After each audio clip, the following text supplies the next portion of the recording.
It's 4 p.m. We're bringing you the developing news. And the stories behind the headlines. This is Storycon, the Story Conference. I'm Patrick Paez. And I'm Jove Francisco. Here are the stories we're watching this Friday, April 12. Former President Rodrigo Duterte clarifies that his administration's so-called gentleman's agreement with China was only verbal. He says the only thing he conceded to was no movement or armed patrols in the West Philippine Sea. U.S. Defense Secretary Lloyd Austin is meeting with the Philippine delegation later at 10 p.m. Philippine time. Expected at the Pentagon are President Bongbong Marcos and DND Chief Gilbert Chodoro. On the agenda, regional security issues. And earlier today, Marcos met with U.S. President Joe Biden and Japanese Prime Minister Fumio Kishida in a historic trilateral summit. Here are the highlights. It was around 4 p.m. in Washington, D.C., or 4 in the morning in Manila, when the historic trilateral summit of the Philippines, the U.S. and Japan started in Washington, D.C. President Bongbong Marcos, U.S. President Joe Biden, and Japanese Prime Minister Fumio Kishida all met to discuss the various issues concerning the Indo-Pacific region. The meeting lasted for almost 2 hours. U.S. President Joe Biden vowed to continue helping the defense sector of Manila and Tokyo.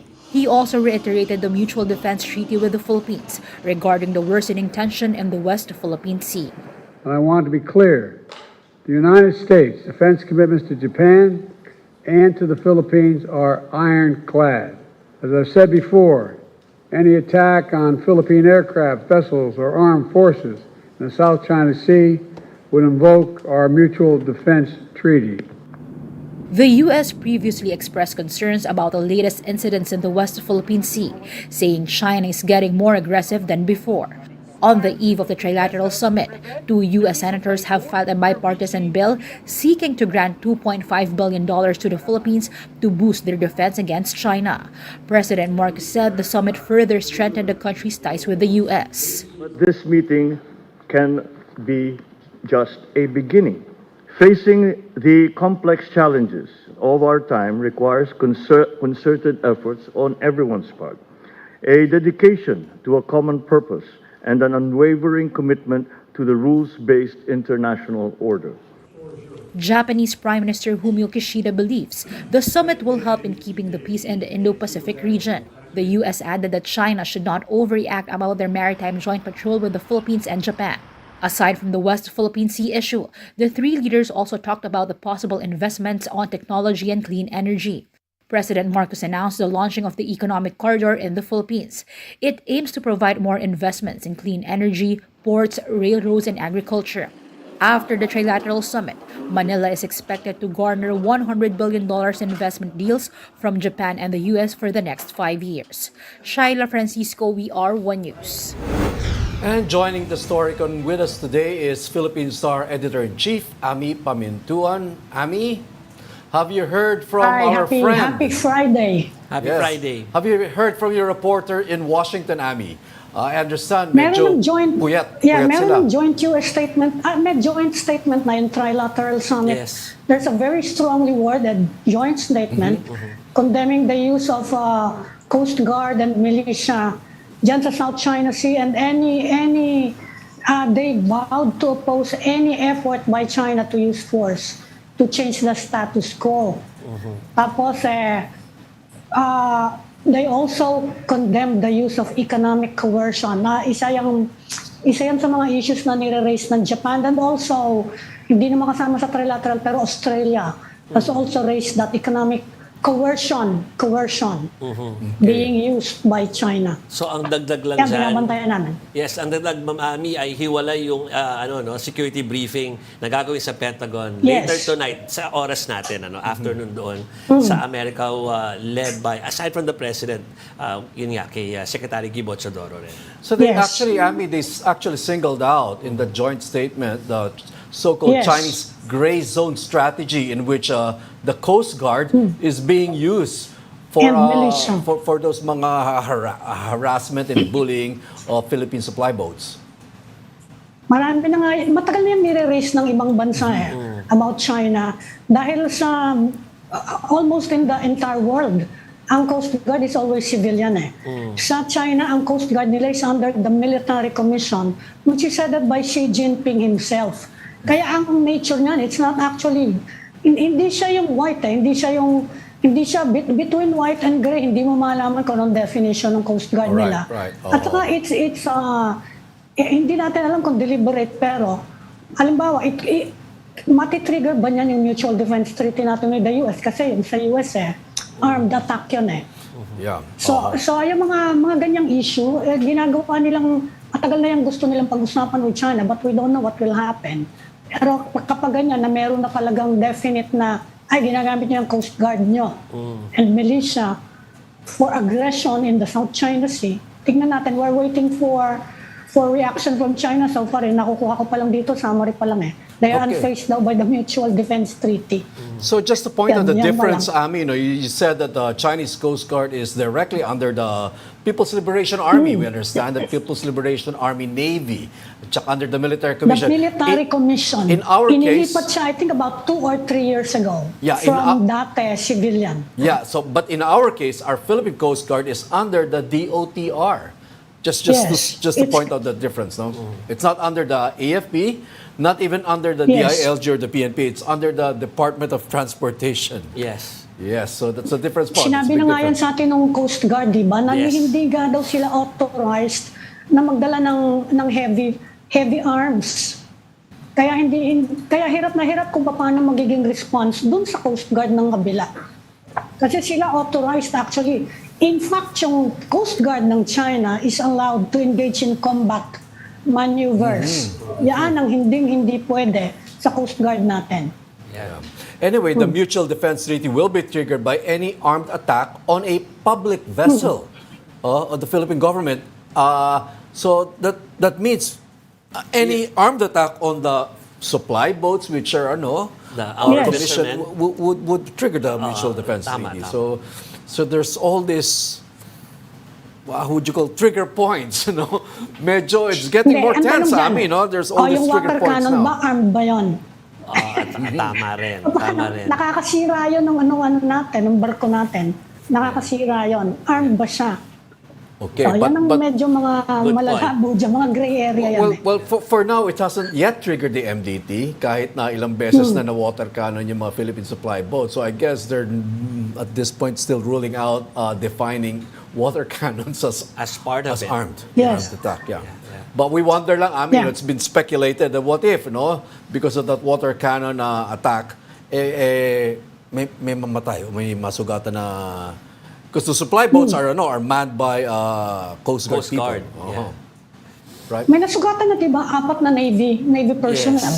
Yes, Naglabas na tayo ng Kaya pictures and yung videos. mga gray area nga yan Yes, ito mahirap Diba? sa gray zone strategy, When you try to look up gray zone strategy, which is a strategy being employed by China in the West Philippine Sea, it is defined that parang a level of coercion or aggression below the threshold of an actual armed attack.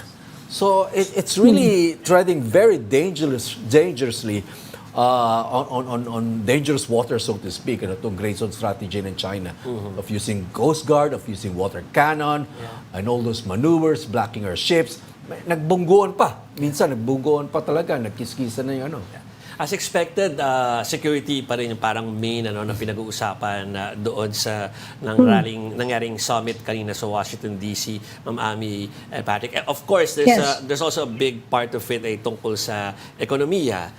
In fact, yung tungkol sa corridor, Mamaya pag-uusapan natin yan. We'll talk about that later, pero para lang hindi sabog, let's bring in yung mga naging pronouncement ng dating Pangulo na related din sa security. He's been right?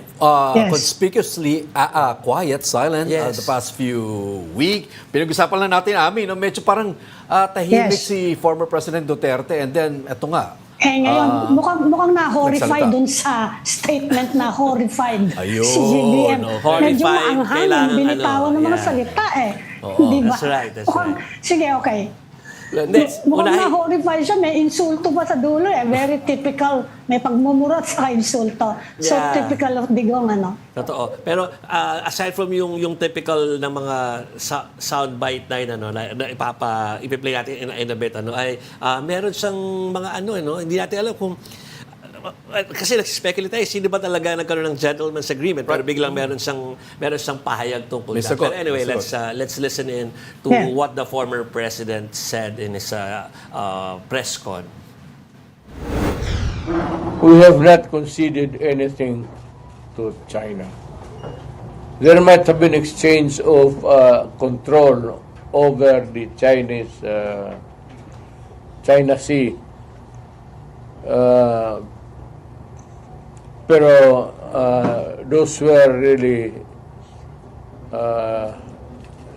territorial in nature.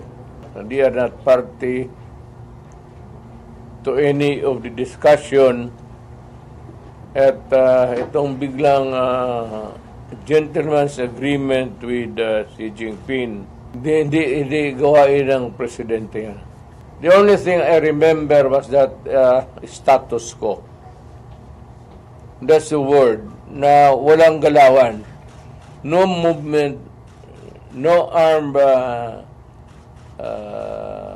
patrols there, as is where is. Para walang magkagulo. Hindi tayo magkagulo. Yun ang naalaala ko. Wala akong... I do not... There's a new word. I do not even know the ayunan short. Kung may agreement man kami ni President Xi Jinping, walang secret agreement yan. We agree.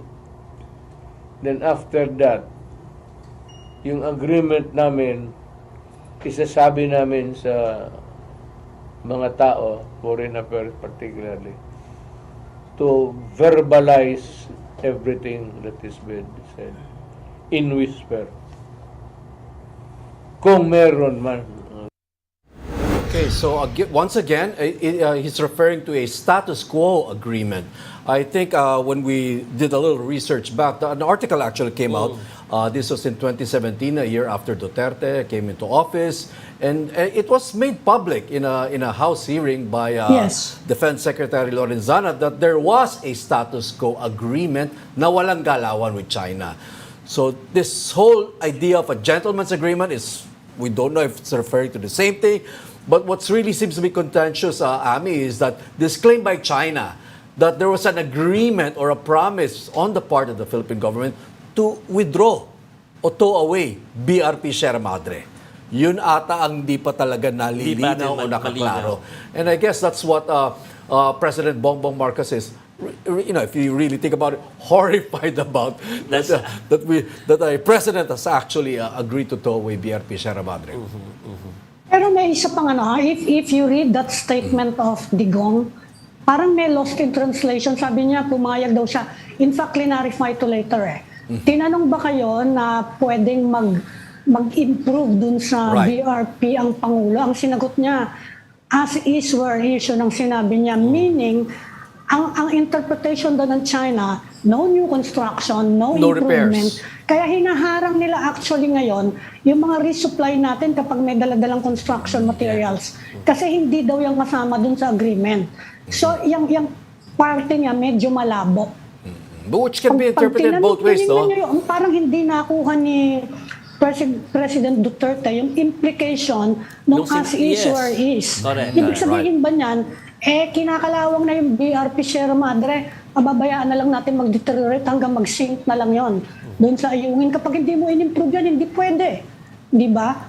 As is where Paano is... naman yung bulok na yan Ang as is where is, it could be argued that as is where is means maintaining it, right? I mean, yes. not expanding, kasi ang but sinasabi maintaining ng it China, and repairing it. Sinaharang daw nila ang mga resupply natin pag may dalang mga construction material.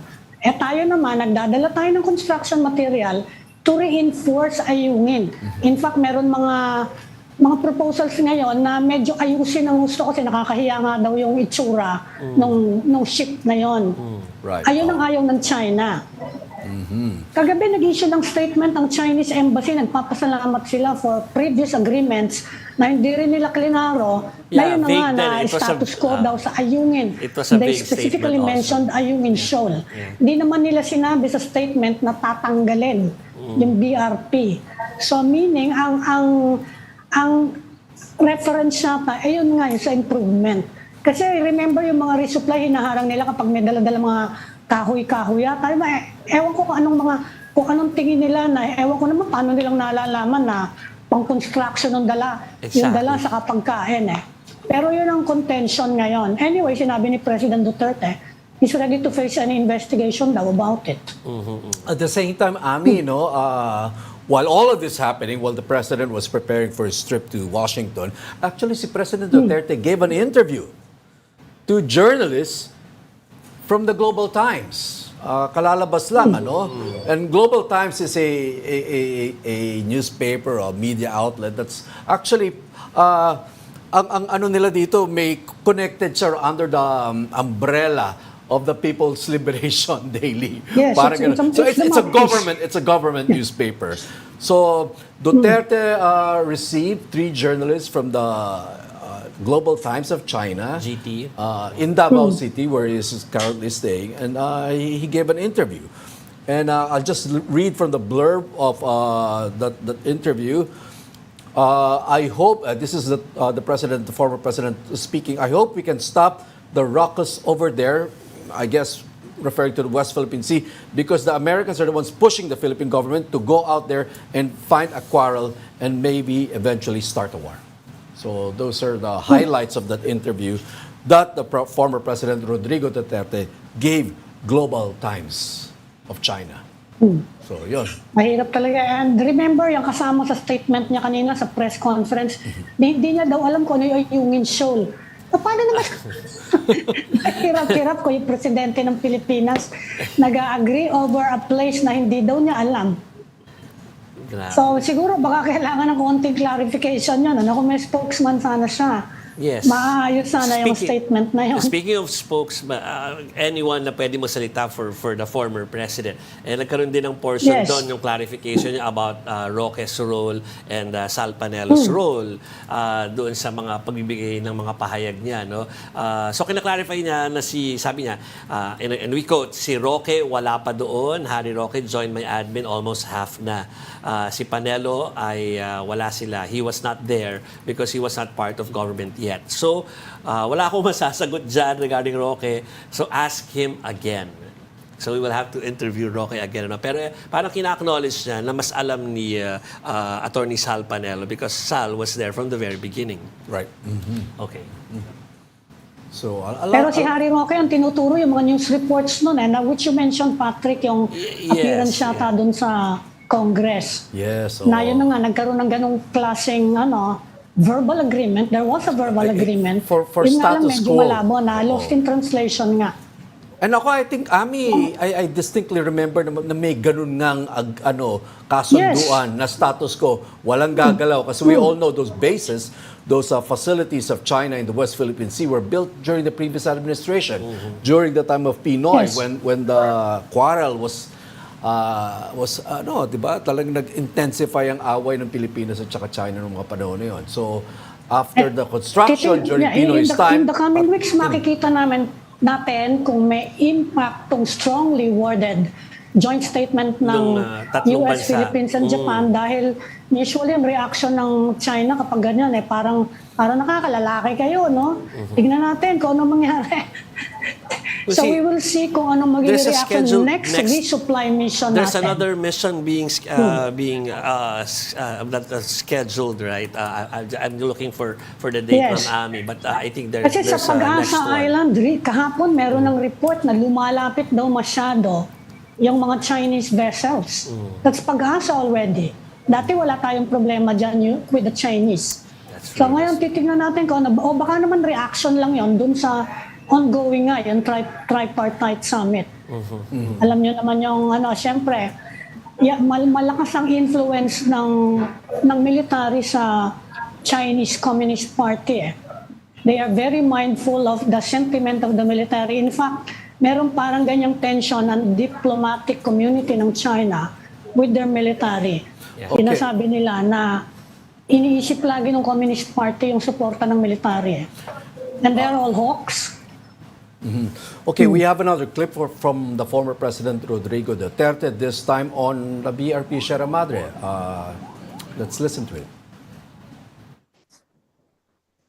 Kaya ito sabi ko kay Marcos, stop complaining and expounding on it.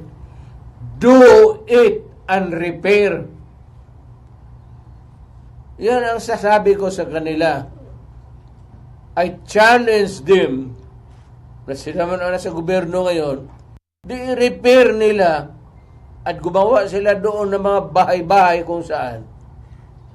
If they are really ready for that. Gawain na nila ngayon gusto nilang gawin.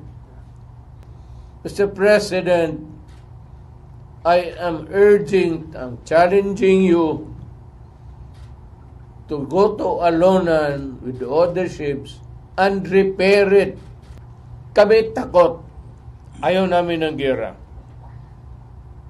Kung sa kanya, hindi ba kagera pagkos andyan yung Navy, di gawain mo. So naghahamon, no? Yeah. Medyo hamon yun. Ipagawa, pero at the same time, reminding everyone na war is imminent kapag ka tinuloy. Oo, parang ganon. May hamon. Kaya may implication na pumayag nga siya na no repair. Hindi ba? Yes. Dahil sabi niya, kayo magpa-repair. Tignan natin kung anong consequence. Lulubog na lang yung Sierra Madre doon sa Yungin pag hindi mo yun ni-repair. It will fall into Mabagsak disrepair lang. and sink into the sea. That's right. By the way, the BRP Sierra Madre, which used to be a Navy landing ship no, for Marines, and all that, it's still a commissioned boat. Hindi pa nare-retire yan, Ami. Yes. Diba?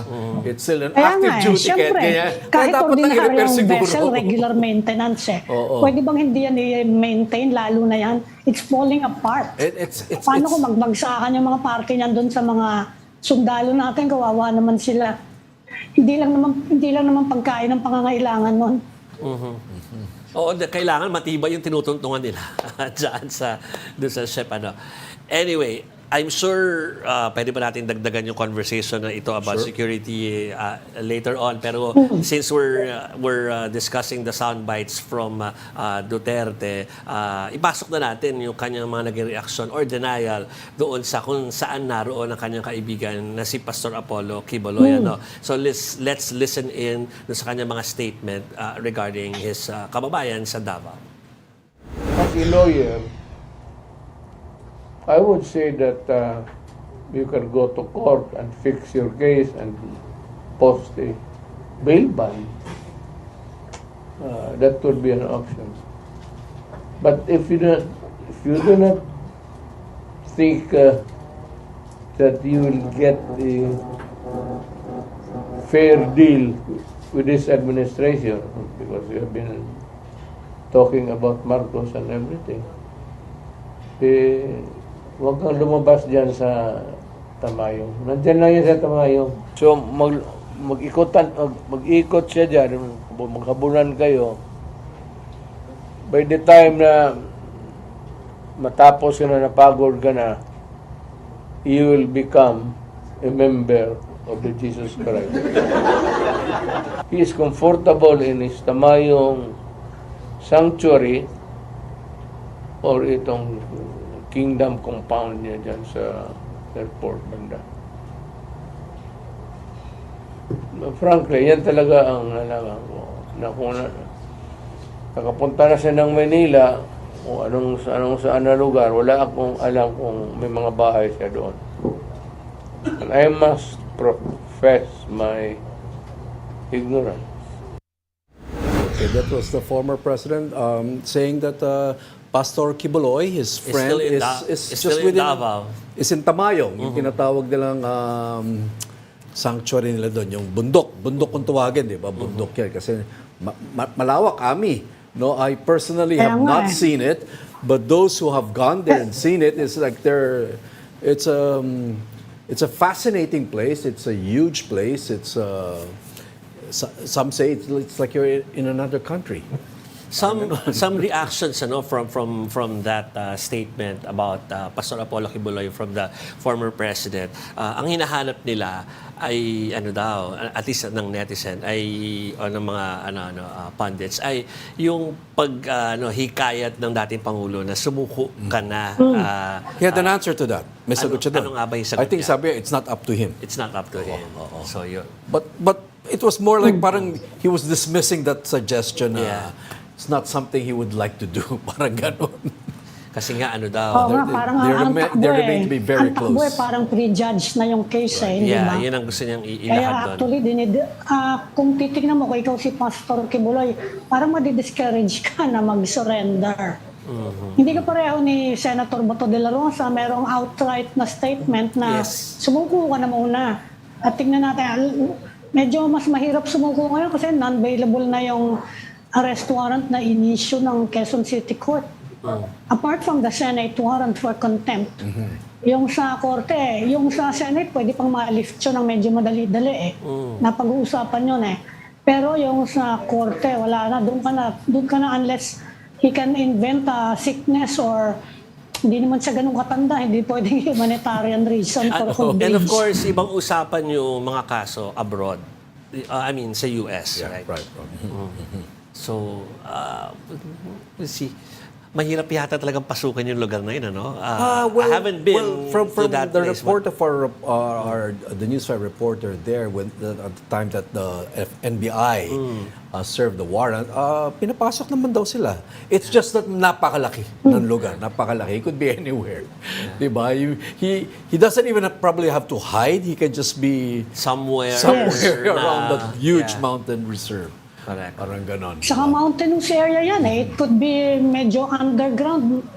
Mahirap ma-detect talaga yun. Yes. Mahirap, parang naghahanap ka nung panahon nung panahon ng sa Afghanistan Ang hirap-hirap talaga kapag mountainous area maghanap. But it will test the capability of our law enforcement Yeah. Right. in That's true. serving warrants, lalo sa ganyan, napaka-high profile case. So Okay. baka mas although ang tingin ko parang ginagamitan ng negotiation na lang para mas madali, hindi ba? Mas Maraming yung tao plausible. dyan It's a ministry. Maraming That's true. nagbabantay din sa kanya Correct. Okay, So, so hinihintay natin. we'll have more issues, but we just need to pause for a very quick break. Storycon will be right back. Keep it here on One News. This is the Story Conference Group or the Storycon Group.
We've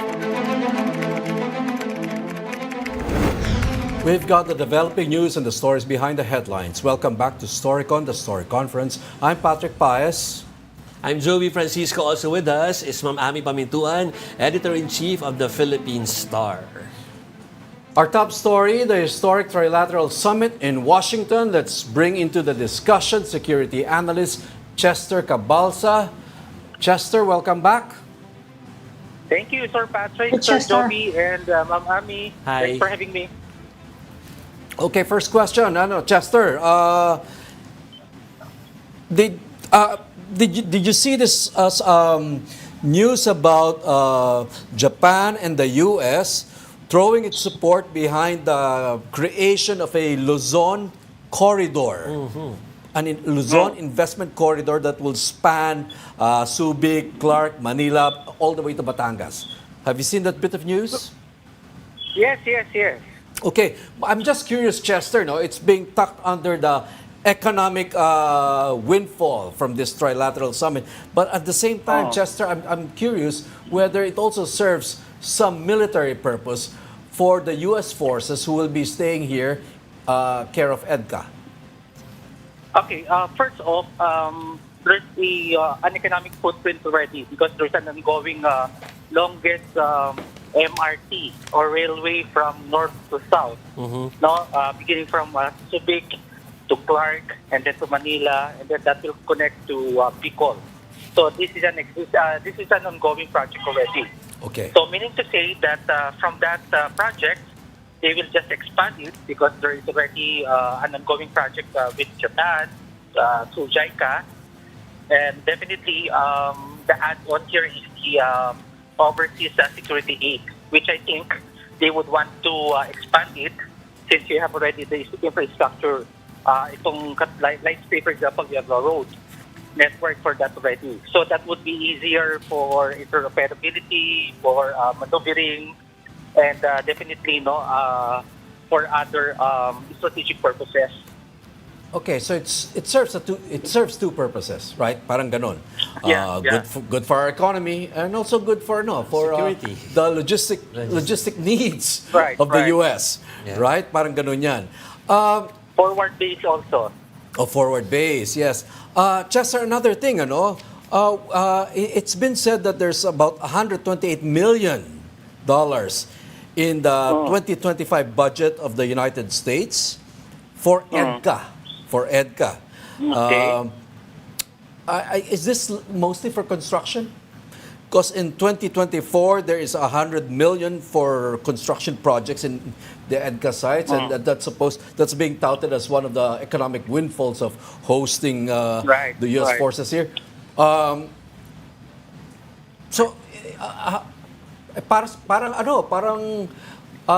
windfall ba talaga when they're being used for the needs of the United States? Well, that's still money. That has been the question during the launching of the Indo-Pacific Economic Framework. Because, of course, the counterpart of that is the Belt Road Initiative of China. And we saw how lucrative that Chinese launching.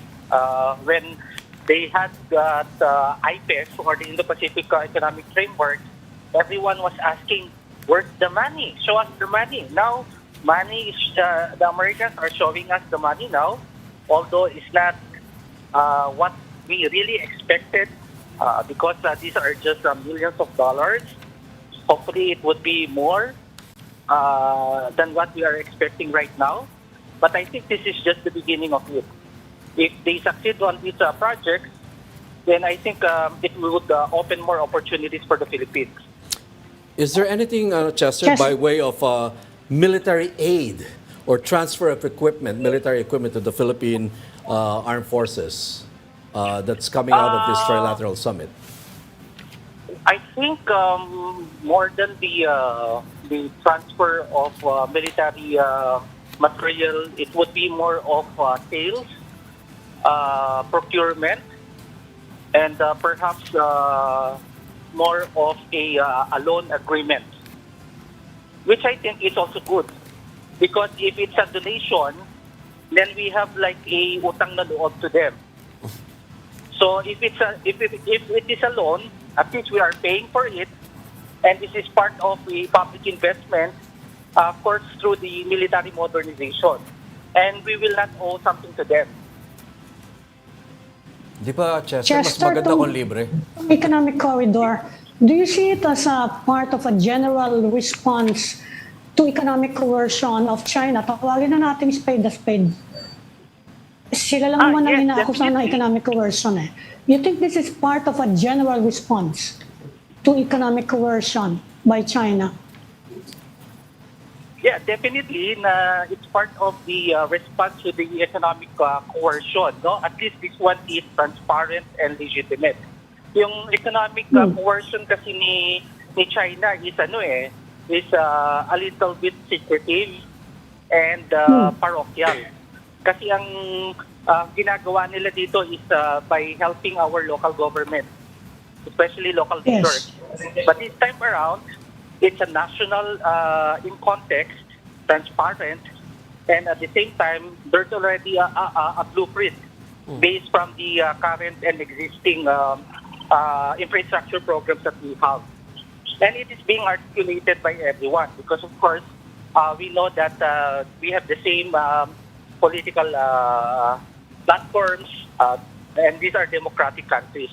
So I think that's the beauty of it. Okay. Chester, dagdagan ko yung point na ni-raise ni Ma'am Ami, lalagay ko lang yung doon sa mga pwede pang masali doon, yung telecoms, yung semiconductor supply chain. So hindi ba rin ito parang hindi naman sa tayo praning pero kasi alam natin na pwede talaga makontrol ang telco, hindi naman telcos, kundi yung communications natin So ito ba pwede rin magpaigting ng seguridad natin doon sa aspeto na yun? Yung critical infrastructures kasi natin, kung titignan natin, talagang very Western centric talaga, no? Like PLDT, meron tayong in the past, meron pa nga tayong stock market sa New York stock market. Okay. And some of the facilities and infrastructures are really Western-oriented. So nasanay na tayo doon sa ganung sistema. Medyo worried tayo doon nung si China yung nag-offer kasi dubious and at the same time, hindi pa tested yung kanilang infrastructure. Kaya and they are investing on key infrastructure of the Philippines, no? So doon tayo medyo natakot before. But this time around, since it's coming from the US and Japan, which are our ally and strategic partner, mas kumpiyansa tayo dito. Yeah. I raised that, Chester, kasi about a year ago, kausap namin yung former Defense Secretary Orly Mercado. Sinabi niya na we should be concerned about yung kung sino ang pwedeng makaapekto sa communications natin o sa mga linya natin. So, well, at least ito ngayon ay sinasabi nga ay part ito doon sa mga pwedeng mabigay hindi naman pabuya, makukuha natin from the agreements na pinreset kanina. Okay. Tama po, no? Part yun ng windfall economic pledge. That's it. Okay, Chester, how do you think this alliance of sorts with the United States and Japan sink down or sit down with the rest of ASEAN? Because I understand that there's been a survey that came out about a few weeks ago that showed that there's been a shift in the sentiment among ASEAN nations. Slightly in favor of China in this China versus U.S. Superpower contest. So Okay. how will ASEAN look at us now? Okay, View us. I agree. Let's put it into context first. Even in pre-pandemic times, we have seen that 8 out of 10 ASEAN countries were influenced already by the economic influence of China or economic prowess. Nakita natin yan, especially in the Indo-China region of Southeast Asia, like Cambodia, Laos, and Myanmar. Very massive yung influx of investments, Chinese investments. And we really saw how the capitals of Cambodia, Myanmar, and Laos have transformed. No? Halos kagaya na ng Metro Manila yung kanilang mga syudad.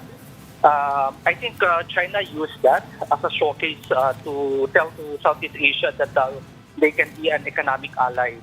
And we know for a fact that Southeast Asia is divided. Now let's put it into 2024 context. So 8 out of 10 Southeast Asian countries sided with China on the economic aspect that was in pre-pandemic. Right now, it's like almost 9 over 10 are in favor of China. So mukhang tayo lang yung nag-US ngayon, which is really a crucial. So, but I see this trilateral summit paving way for a three-way economic showcase for the US and China and Japan. One is, of course, if you combine the GDPs of the US, Japan, and the Philippines, it's bigger compared to China. Secondly, I hope the US and Japan will use the Philippines as their economic model on their offshore hubs to bolster their economic confidence. Because, of course, right now, China is in recession, also in Japan. That's the reason why we are seeing a lot of Japanese offshore projects here.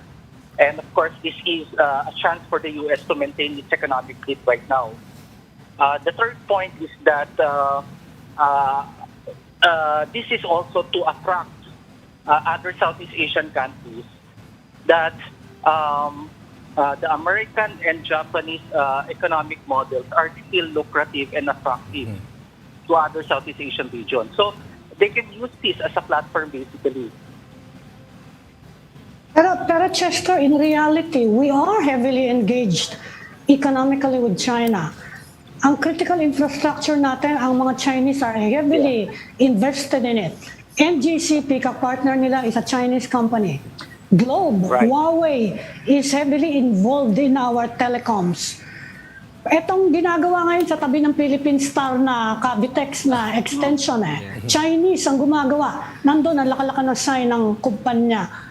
How realistic, how easy will it be to economically disengage from China? Kasi ito yung nakikita ngayon dito sa creation ng Luzon Economic Corridor na one step lang yan, one step actually. Pero actually, gaano kadali siya? It's very hard. Even Australia na nagre-reklamo about economic coercion by China, hindi sila basta-basta maka-disengage Talagang naging intertwined. It became the second largest economy, China became the world's second largest economy because the entire world embraced the Chinese economy.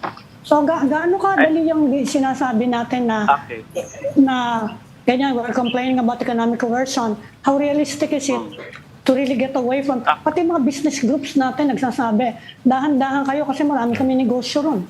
Right. Agree. I totally agree with your observation, Ma'am Ami. No? Actually, it's not only in the Philippines that is happening. No? Even if you go to Europe, last time I was in Spain, the Spaniards were saying that the Chinese are buying us. If you go to Germany, same as to in their country, yung mga critical infrastructures nila, like in the water system, ang may hawak dyan mga Chinese. Same as to in France. So everywhere, even if you go to New York and to some other big cities around the world, yung mga nag-i-invest sa mga cities na yan, mga Chinese. So, the Philippines is not exempted. I just recently attended a meeting because I'm a consultant also in DNR. Itong project ng mining, mga Chinese din na mga may hawak. No? So, what I'm trying to drive at here is that, of course, the Chinese are very strategic because they are very competitive when it comes to economic security. No, that is a given. That's their niche. It's so natural in their DNA. Pero we can still control this through or prevent it through our national laws. No? Kaya nga medyo mahigpit pa tayo dun sa 60-40 and then of course yung mga regulation natin in favor of pro-Filipinos and pro-Philippines dapat lumutang pa rin yan. Because of course, no, this is not only happening in our country, but actually around the world. Kaya nga number 2 world economy sila. imagine the future where they will become the number one economy, no, in the world. That's a different scenario. Lalong mas nakakatakot. That's the reason why Malacanang has recently pronounced na they're not closing yet their doors to China. Ibig sabihin, while they are engaging with Japan and the U.S., they are still seeking for some peaceful resolutions on how to resolve this problem with China. Because if you try to look at it, ang problema lang natin naman kay China is our strategic and security issue. Plus, of course, you also have some economic problems there. Pero China is inevitable. It is a fact. No? So, kailangan hindi natin siya pabayaan. So, okay, Chester, in your words, China is inevitable. So what's the calculation of the Philippines? What's your calculation? Where are we headed with all these moves and these actions, this military buildup involving Japan and the U.S.? Is this towards deterrence, making China, pushing back China from its aggressive actions there? Or do you see a limited conflict unavoidable at this point? For me, I'd like for the Philippines to explore diplomatic flexibility. While we are having some rapprochements, economic and diplomatic rapprochements with our like-minded nations, at the same time, let's still engage with China. No, this is not to isolate them, because China is a great power. No, it's a major power. So we cannot get rid of them in any equation and calculation. So be it in economics, the military, and of course cultural, China will always be there. It's just a neighbor. No? So what we're trying to drive at here is to think of clever and alternative mechanisms on how to resolve this dispute. What we are trying to, because of course no, we have tried a lot of experimentation with China already. From being kinder to them, being patient with them, and of course now trying to show some tips also to them. So we have not yet calculated the exact formula of having a good relations with them. But this is not the sole problem of the Philippines. No, other countries have tried and tested many formulas with China for centuries. And up to now, they are still engaging with that kind of formula, different formula on how to get the temperaments of China. So same as true with the Philippines, no? We had this problem with China only in 1995. No, we are not talking of a century's relations with China yet, no? So it's a work in progress. I would call it a work in progress. Yeah, Chester, I wonder if you mentioned diplomatic flexibility with China. Is this possible with EDCA, with a trilateral summit, with a alliance of sorts with Japan and the U.S.? Haven't we boxed ourselves in with the U.S. and Japan on this matter? Well, for me, this is also a way of allowing China to learn from its mistakes. Will China see it that way, Chester, knowing how the Chinese definitely, think? China will not think that way, especially that while Xi Jinping is the president, is the leader of China. Until Xi Jinping is the leader, it remains that way. But we are experimenting on a norm that if we succeed on a rules-based norms and a collective deterrence, we might tame China and we might give the benefit of the doubt that China will obey international law. So we are still in that stage of trying to experiment with that kind of norm.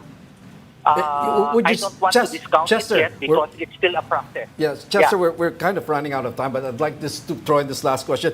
What you're saying right now, we're experimenting, we're hoping for some diplomatic flexibility.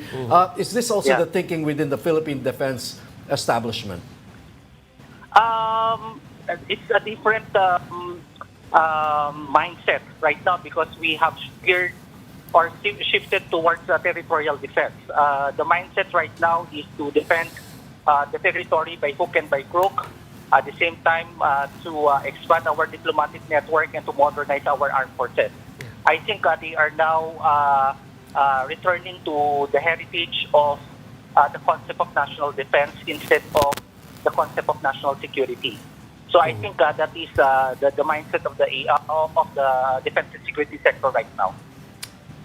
Okay. Yan ang tanong ng mga tao ngayon after the trilateral summit, Chester, dahil ang China ayaw niya ng salitang being tamed. Will it reduce its aggression in the South China Sea after the trilateral summit and that strongly worded statement? O baka lalo siya maging belligerent? What do you think? Well, definitely. We've seen the belligerence of China right now.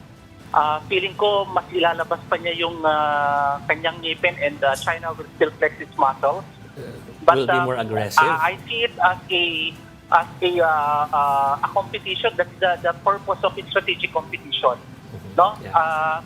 Just like what we saw during the Cold War. Pataasan sila ng TE, palakasan sila ng muscle until such a time one of them is took down. Okay. So we'll see what happens in the future if the U.S. will maintain its military power or we will see a new power in the future. Wow. Okay. With that, we would like to... Exciting times ahead, Chester. Oo, parang dapat lang natin kausap si Chester kasi mukhang marami pang mangyayari. Pero for this week, thank you muna for joining us, Security Analyst Chester Cabasa. Thanks, Chester. Thank you, very Chester. much, po. Thank you po. Okay, Ma'am Ami, Patrick, meron pa tayo at least a couple of minutes or less na para isara natin kung ano yung binuksan natin kahapon, Ma'am Ami, kung sino yung driver ng SUV dito sa ating malapit na EDSA. So that's Cheese Escudero, or Senator Cheese Escudero. He was driving this time. He wasn't driving, so he apologized because there's a lapse in his yung pag-maintain nung fleet nila, nung mga kotse. So ito yung ginamit ng isang family member. He wasn't in the car. He wasn't in the car. Ginamit ng isang family member at driver ng family member na yon yung nagbigay ng lisensya. So, pinapunta na daw niya sa LTO para magbayad, ma-fine. Para ma-fine. So, yun nga. May balato din dun sa nanghuli. Parang wala. Kasi kinakantsawan si Cheese ng mga netizen. Parang ang hina, walang katulad daw ng walang chabit, reward. Na 100,000 pesos sa mga.